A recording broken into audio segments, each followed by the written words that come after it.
যারা ট্রাম্পের সহযোগী তাদের সঙ্গে কথা বলে আপনি নিজেদের পরামর্শ না এবং এই পদ্ধতি হয় যে রোগনাকে নির্বাচন করে অ্যাডভান্টেজ পাবে ট্রাম্প প্রশাসন এবং সেই জায়গা থেকে একটা একটা করে বুলেট হিসেবে আমরা দেখাবো আপনাদের যে কোন কোন সুবিধা ভোগ করতে পারবে যদি পাঁচটি শহরে যদি তারা নৌঘাটি তৈরি করে আরব সাগরীয় এলাকায় বাড়বে প্রভাব কার আমেরিকা এবং তাছাড়া পারস্য উপসাগর এবং হরমুজ প্রণালীর উপরে নজরদারি চালাতে পারবে আমেরিকা।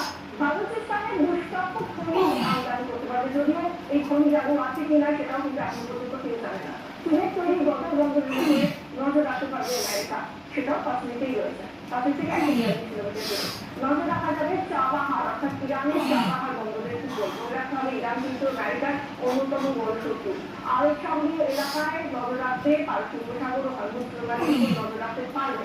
এই সমস্ত সুবিধাগুলো যখন একদিকে রয়েছে, অন্যদিকে কিন্তু আরেকটা ছোট্ট জায়গা রয়েছে যে এখনো পর্যন্ত কিন্তু ট্রাম্প প্রশাসন এর নিয়ে কোনো কথা বলেনি যে তার অফারটা নিচ্ছে কি নিচ্ছে না।